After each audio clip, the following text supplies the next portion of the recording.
You can't give me a child. What use are you to me now? Her husband's words felt like a knife dipped in betrayal. She had prayed for motherhood, but all she received was rejection. Amina stood motionless as the echo of those words bounced off the walls of the large living room she once decorated with dreams. Her hands trembled as she held the divorce papers Faisal had thrown at her, as casually as someone throwing away an empty wrapper. 7 years of marriage, 7 years of trying, 7 years of silent wounds, all reduced to a single sentence written in black ink. Irreconcilable differences. But she knew the truth. He was leaving her because she couldn't bear a child. The clock ticked loudly, slicing through the suffocating silence. Amina couldn't breathe. Her chest tightened as memories flooded her. The countless doctor visits, the medicines she took without complaining, the prayers whispered into her pillow every night, the hope she carried even when the world told her not to. She remembered the first day she told Faisal she might struggle with conceiving, how he had held her hand, promised to stand beside her, promised that her worth wasn't tied to her womb. Promises that melted the moment he met a younger woman, one who bragged about being blessed with fertility. Amina blinked back tears, but they spilled anyway, tracing soft lines down her cheeks. She wasn't just grieving a marriage, she was grieving the dream of motherhood, the dream that had lived in her heart long before she even knew what marriage was.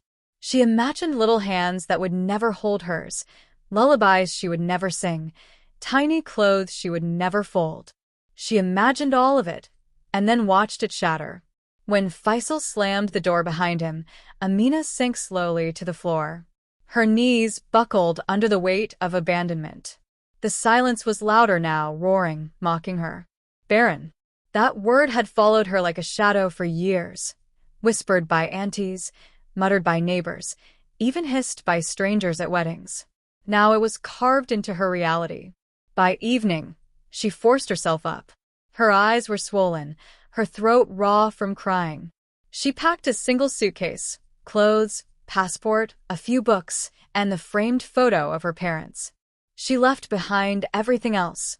The furniture she bought, the curtains she stitched, the gifts she had given Faisal. She left his house just as he left her, without looking back.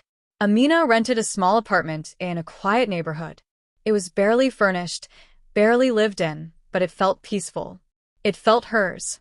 The first night, she lay awake staring at the ceiling, listening to the hum of the ceiling fan. She felt empty but strangely relieved. At least now the pretending was over. Days passed slowly, each one blending into the next. Amina avoided people. People avoided her. Pitying looks hurt more than cruel words. She couldn't bear hearing, "You're still young. Maybe you'll conceive someday," or "It was all his plan," or "Perhaps you should remarry." Everyone had answers, but no one understood the ache. One afternoon, needing fresh air, Amina walked to the local community center. She had heard they offered therapy sessions and support groups, but she wasn't sure she belonged anywhere anymore. She sat on a bench outside, watching life continue without her. Children running, mothers chasing them with soft scolds, fathers lifting their toddlers onto their shoulders, laughter spilling without restraint. Each scene was a sting, a reminder of what she'd lost before she ever had it. She lowered her gaze, wiping a tear discreetly. She didn't want to cry in public. But then she heard chaos, cheerful chaos, approaching from her left. Small feet pounding on the pavement. Giggles. Shouts. A baby's cry. A frantic male voice saying, "Slow down. Slowly, slowly. Noor, don't run into the tree. Aram, hold your brother's hand.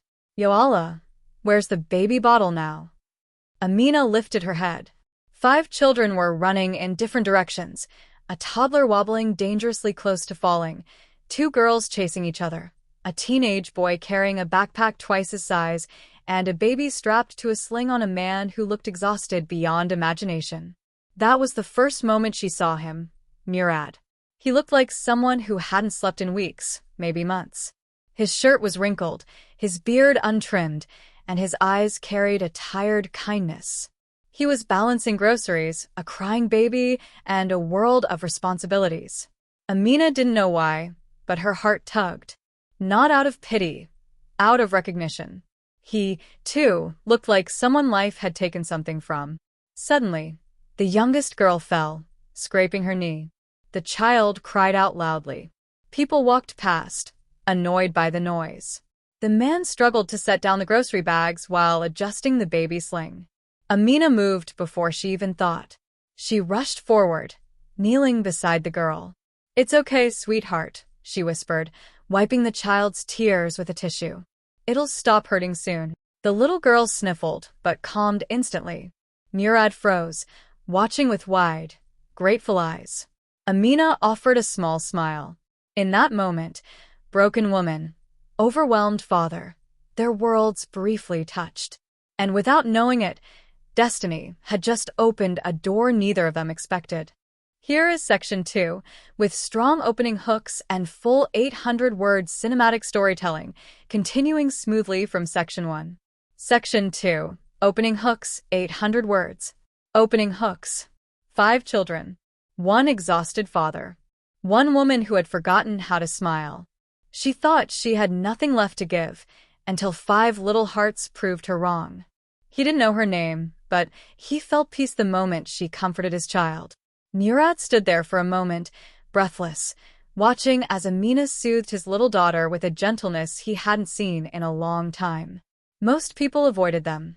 A father with 5 children was too much mess, too much noise. But this woman, this quiet, soft-faced woman with sadness behind her eyes, she stepped in without hesitation. "Thank you," he said finally, shifting the baby sling and exhaling deeply. "I'm sorry. They're a handful."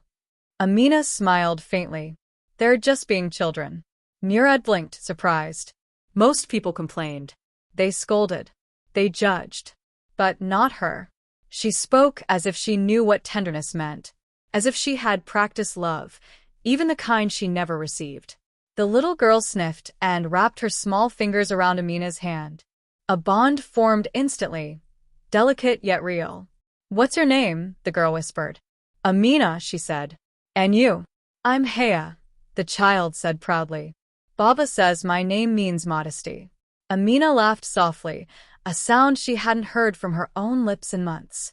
Murad felt something in his chest loosen. Maybe it was relief, or maybe it was the unfamiliar comfort of not being alone for once. He gathered the children, thanking Amina again, and hurried inside the community center. Amina watched them go, unsure why her heart felt strangely full. She had come seeking help for herself, yet she found herself helping someone else. 2 days later, destiny crossed their paths again. Amina had finally convinced herself to attend a therapy session. She sat quietly in the lobby, hands clasped, trying to control her breathing. Then suddenly, "Miss Amina?" She looked up. It was Haya, running toward her with arms wide open. Behind her was Murad, holding the baby and balancing a bag of snacks. Amina stood, startled. "You remember me?" Haya nodded vigorously. "You helped me when I fell. Look, my knee is better." She immediately showed the faint healing scab with undeniable pride. Murad approached, offering a polite smile. "I hope she isn't bothering you." Amina shook her head. "Not at all." Murad gestured toward the children. "They love company. And I'm afraid I can't be 5 people at once." He said it as a joke, but Amina caught the exhaustion beneath his words. Raising children alone, 5 children, that was no small burden. "Are you here for a meeting?" he asked. Amina hesitated, then nodded. "Just trying to get better." Murad's eyes softened. "Then you're courageous." No one had ever called her that. Not once. Before she could respond, chaos resumed. The toddler ran toward the vending machine. The older boy chased after him. The 2 girls argued about which juice was better, and the baby began fussing. Murad sighed, overwhelmed. Without thinking, Amina stepped in. "I can hold the baby if you want," she offered gently. Murad looked at her, surprised and almost relieved. "Would you?" Just for a moment.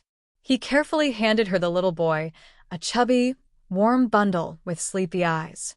The child settled instantly against her chest, as if he belonged there, as if he recognized the rhythm of her heartbeat. Amina froze. A strange ache blossomed inside her, an ache mixed with joy. She rocked the baby instinctively, humming without realizing. Murad watched, stunned. He never calms that fast, he murmured. You're incredible with them. She lowered her gaze, her voice shaky. I don't have children. Murad nodded, noticing the flicker of hurt in her eyes, but choosing not to pry. Well, you'd never be able to tell.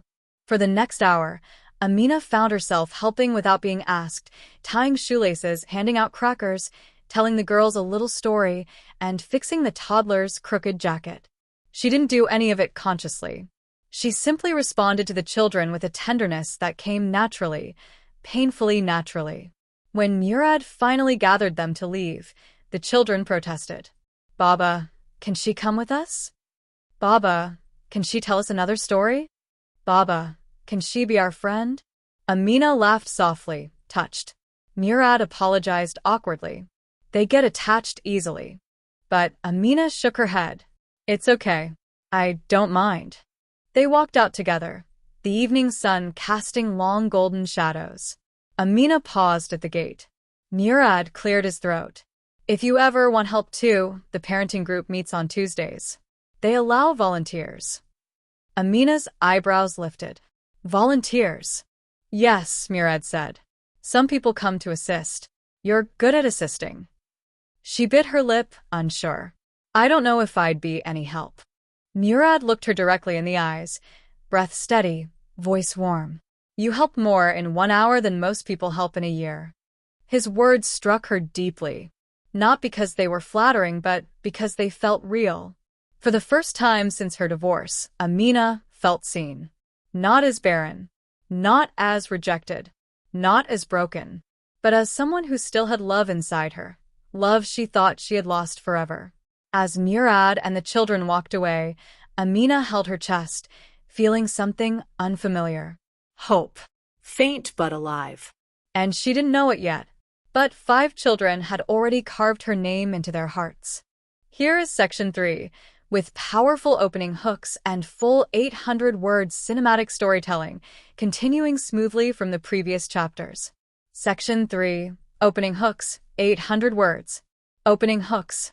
She thought she had forgotten how to love, until 5 children taught her again. He feared no woman would accept his chaos, yet she stepped into it willingly. 2 broken worlds slowly began to stitch themselves together. Amina didn't plan on returning to the community center the following Tuesday. But when the afternoon came, she found herself quietly walking the same familiar path, her heart tugging her toward the little faces she had met only twice. She kept telling herself she was only going to volunteer, nothing more. Not to bond, not to hope, not to feel. But the moment she stepped inside, a chorus of voices echoed across the hall. Miss Amina, there she is. Heya, look. She came back. 5 children rushed toward her like a wave of warmth. Murad looked up from where he was filling a form and smiled, a small, genuine smile that softened his tired features. You came, he said quietly, almost as if he wasn't expecting it, but wishing for it. Amina nodded, trying to hide the brief flutter in her chest. I said I'd try volunteering. Heya grabbed her hand immediately. Baba said maybe you wouldn't come. But I told him you would because you're nice. Murad flushed slightly. Heya, we don't say everything out loud. Amina laughed, her heart melting a little. It's okay. She's honest. From that day on, a rhythm began forming, slow, gentle, healing. Amina helped the children with their activities. She braided Heya's hair. She tied Aram's shoelaces. She held the baby when he fussed. She listened to the teenage boy, Ryan, when he talked about school stress, something no one else had time for. And Murad watched all of it quietly, something warm growing in his eyes each time she knelt beside one of his children with love. Days turned into weeks, and Amina became woven into their family-like routine.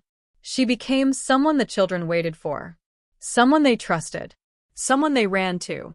One afternoon, as she read a picture book aloud to the girls, she suddenly felt a gentle tug on her scarf.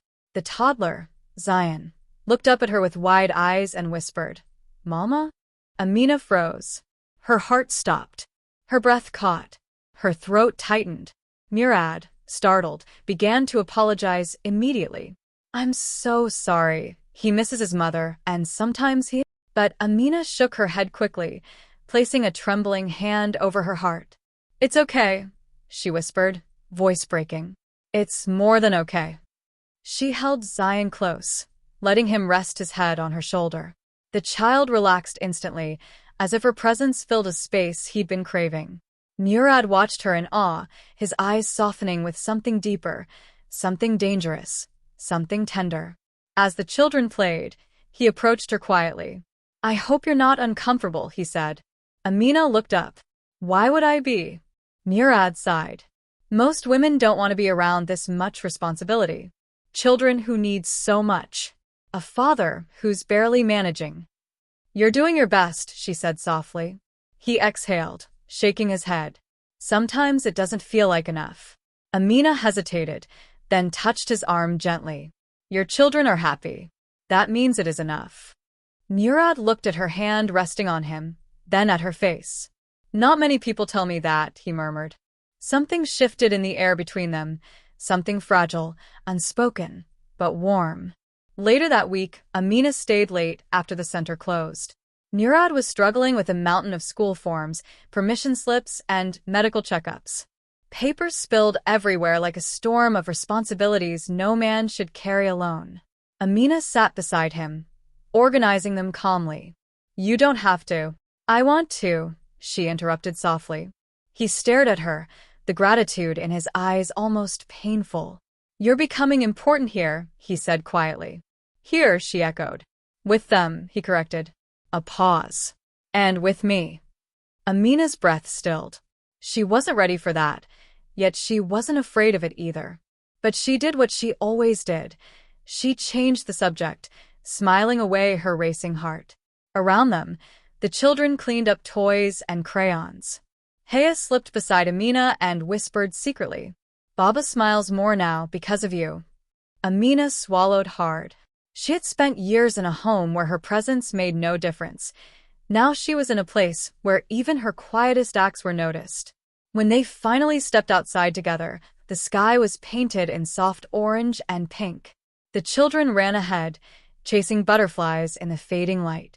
Murad walked beside Amina, hands in his pockets. You know, he said slowly, my wife used to say that children can see hearts better than adults. Amina nodded. Maybe that's why they trust me. Murad looked at her with a depth that made her heartbeat stumble. Maybe they see your heart better than you do. She felt her cheeks warm, unsure how to respond. Just then, the baby stretched his arms toward her from Murad's chest, whining softly. Murad chuckled. He wants you. You've become his favorite person. Amina took the baby, holding him gently as his tiny fingers curled around her scarf. Murad watched her, and in that moment he saw something undeniable, something he had never expected to see again. A woman who loved his children effortlessly. A woman who filled the empty spaces his home had held for too long. A woman whose heart beat in sync with 5 little souls. And though neither of them said it aloud, they both felt it. Something deeper was beginning. Something neither of them planned. Something neither of them feared. A family, forming quietly, healing 2 broken hearts at once. Here is section 4, with powerful opening hooks and full 800-word, emotional, cinematic storytelling continuing seamlessly from the previous parts. Section 4. Opening hooks, 800 words. Opening hooks. 1. Unexpected dinner changed everything. He thought she was helping the children until he realized she was healing him too. A broken woman. A lonely father. 5 children who saw the truth before either of them did. The next few weeks felt like a quiet miracle. Amina hadn't planned it. Murad hadn't expected it. The children hadn't questioned it. But somehow, life began stitching them together with invisible thread. Amina found herself spending more time with them, sometimes at the center, sometimes at the park, sometimes even walking them home when Murad was too overloaded with work. Each day she told herself it was temporary. Each day she told herself she was only helping. But deep down, she knew the truth. She needed them as much as they needed her. One weekend afternoon, something happened that changed everything. The children insisted Amina come to their home, just for 1 hour. "Please, Miss Amina, we made something for you. There's a surprise." Murad tried to gently refuse on her behalf. "She must be busy. We shouldn't trouble her." But the children were relentless. Amina smiled softly. "It's fine, really. I'd actually love to see where you all live." The way the children cheered made Murad blush with embarrassment and pride. Their home was small, much smaller than Amina expected, but warm, lived in, filled with drawings taped to walls and school bags tossed in corners. It wasn't fancy. It wasn't spotless. But it was full of life, noise, and love. Amina felt something flutter inside her chest the moment she stepped in. It felt like a place her heart recognized. "Sit here." "No." "Sit next to me." "No." "Next to me." Murad finally intervened. "Kids, give her space. She's our guest." Amina laughed as she sat in the middle of the couch, children piling around her like she was their newly discovered treasure. Murad went to the kitchen, returning with tea, slightly oversweet, slightly too hot, but prepared with sincerity. "I'm not very good at hosting," he admitted shyly. Amina took a sip and smiled. "It's perfect." The children suddenly disappeared into another room, giggling with suspicious excitement. Amina raised an eyebrow. "What are they doing?" Murad sighed. "Whenever they're quiet, it means trouble." Before he could stand, the children rushed back, carrying something between them. It was a drawing, a huge one, made by all 5 of them, colored unevenly, lines crooked, characters misshapen. Amina's breath caught. It was a picture of all of them, Murad, the 5 kids, and her, standing together, holding hands, and above them was a childish scribble. "Our family." Amina's eyes filled with tears instantly. I can't accept this," she whispered, her voice trembling. Ryan, the eldest, frowned. "Do you not like it?" Amina shook her head, wiping her tears. "I love it. I love it more than you know." Murad watched her quietly, his throat tightening. He didn't plan this. He didn't even know the children had drawn it. But seeing her emotional response stirred something deep inside him. She wasn't just a visitor anymore. She was becoming a piece of their lives. Later that evening, after the excitement calmed, Amina helped Murad prepare dinner. She chopped vegetables while he cooked. Their hands brushed occasionally, each time sending a small tremor through them both. "You don't have to do this," he murmured. "I know," she replied gently. "But I want to." Murad looked at her, really looked at her. "Amina, I know you've been through a lot. I can see it in your eyes. And I don't want you to feel pressured to be anything more than what you want to be." Her knife paused midair. She turned slightly, meeting his gaze. "I'm not pressured. I'm healing." Murad's eyes softened. "With us?"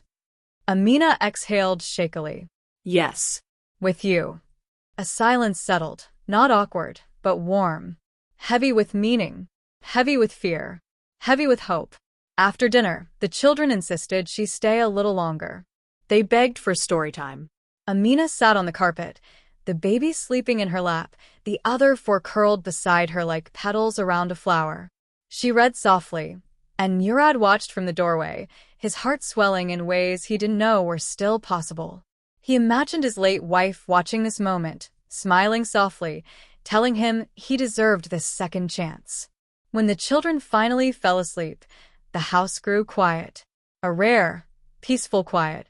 Amina stood to leave, gently placing the baby in his crib. Murad walked her to the door, both of them unsure how to end the night. "Thank you," he said quietly. "For what?" she asked. "For bringing light into a place that's been dim for so long." Amina swallowed hard. "Your children brought it first. I just followed it." Murad hesitated, then took a small step closer. "You know they already love you." Amina blinked rapidly. "And you?" The question slipped out before she could stop it. Murad's breath caught. Her eyes widened as she realized what she had just asked. For a moment, neither spoke. Finally, he whispered, voice low, vulnerable. I think I'm learning to. Amina felt her heart quake, not with fear, but with a rare, tender joy. But before either could say more, a soft cry from the children's room broke the moment. Amina glanced back at the house, then at Murad. I'll come again, she promised. And for the first time in years, both of them walked away from a moment, knowing a new chapter had begun. What if the family you were denied your whole life suddenly became yours? What if the love you lost led you to a home fuller than you ever imagined? And what if being barren didn't mean you couldn't become a mother, but that fate was saving the right children for you? Elena woke up the next morning to a sound she had never heard in her own home before, gentle knocking, followed by giggles. For a moment, she forgot where she was. The last few months had been such a blur of endings and beginnings that her brain struggled to keep up. But then her eyes landed on the soft pastel curtains in the bedroom Aaron had prepared for her, a space that smelled faintly of vanilla and lavender, and she remembered. She wasn't in her old house. She wasn't someone's rejected wife. She wasn't barren, broken, or unwanted. She was home. She sat up, still wrapped in the warmth of that realization, as little Aiden peeked through the half-opened door. Dad said not to wake you, he whispered in the way children whisper, still loud enough for the world to hear. But we made pancakes. And I'm not tall enough to carry yours without dropping it. Elena laughed, a genuine, glowing laugh that filled the room. Then I better come save my pancake, right? Aiden nodded eagerly and disappeared down the hallway. Elena slipped on a sweater and made her way to the kitchen, where the most chaotic, heart-melting scene awaited her. The twins were arguing about who got to flip the last pancake. Lily was humming as she poured syrup into a bowl, and Jacob, the oldest, was trying to keep everyone from burning the house down. Aaron looked up from the stove and smiled at her in that slow, quiet way only he knew how to smile, like he felt it in his bones. Morning, he said softly. Her chest tightened, not with pain this time, but with certainty. Morning, she whispered back. The children swarmed her with plates, forks, and syrup. You sit here. No, next to me. She likes strawberries, I remembered. No, she said she also likes blueberries. They were fighting for her attention like they had already decided she belonged to them. And in a way, she did. Yet, even with joy, a shadow still lingered. After breakfast, while the kids got ready for school, Aaron quietly approached her. You okay? He asked. She nodded, but then her voice cracked. It's just, I used to imagine mornings like this. For years. And now that I have them, she paused, breath trembling. I keep wondering if someone will take it all away. Aaron's expression changed, serious, protective, almost fierce. No one is taking anything from you, he said. Not anymore. He took her hands gently. You're with people who choose you every day, not people who use your pain against you. Her heart felt like it was learning how to beat again. The visit she never expected. A week later, as she was walking the children home from school, a familiar voice froze her in place. Elena. Michael. Her ex-husband. He looked stunned. Maybe even ashamed.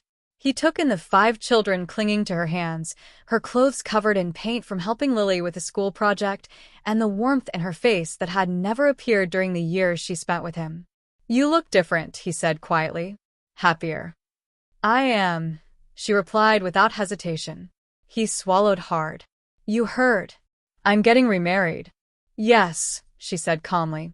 I wish you well. Michael nodded, but then his voice dropped, almost fragile. I just wanted to say, I'm sorry. For years, she had begged for these words. For years, she had believed she needed them to heal. But now? Now she realized she didn't. You don't owe me anything anymore, she said firmly. And I don't owe you my pain. Michael blinked, stunned by her strength. You're really okay? Elena smiled at the children tugging her hand. More than okay. Then she walked away, not out of anger, but freedom. The kids circled her as soon as he was out of sight. Who was that? Jacob asked. No one important, she answered gently. And for the first time it was true. A mother in every way that mattered. That night, The kids gathered in the living room with construction paper and markers. Elena raised a brow. "What are you all doing?" Aiden grinned. "A surprise." They shooed her to the kitchen and told her to wait. 30 minutes later, they called her back. The 5 of them stood in a crooked line, holding up 5 hand-drawn cards. Each card had one word. Will you be our husband? Her breath stopped. Her vision blurred. Her knees nearly buckled. The youngest, Lily, tiptoed forward and placed her tiny hand in Elena's. "We know you can't have a baby," she whispered, "but you can have us. If you want." Elena fell to her knees, pulling all 5 of them into her arms as tears poured down her face. Want them? She loved them. Every messy moment. Every loud day. Every chaotic breakfast. Every bedtime story. Motherhood was not something her body failed to give her. It was something her heart was always meant for. And then, the final piece of fate. Later that night, as the kids slept, Aaron joined her on the sofa. "They asked me last week if they could do that," he said softly. "I told them only if you felt ready." Elena wiped her eyes. "I've never been more ready." Aaron took a slow breath. "Then there's one more thing." Her heart skipped. He knelt, not with a ring, not with pressure, not with expectation, but with sincerity written across his face. "Elena," he said gently, "will you build a family with us? Not because you need to replace what you lost, but because you choose us to." She didn't even hesitate. Yes. And in that moment, she realized something no one had ever told her. Being barren didn't make her any less of a woman. Being rejected didn't make her any less deserving of love. Being childless didn't mean she couldn't become a mother. Sometimes family isn't given by nature. Sometimes it chooses you. And this time, finally, she chose it back.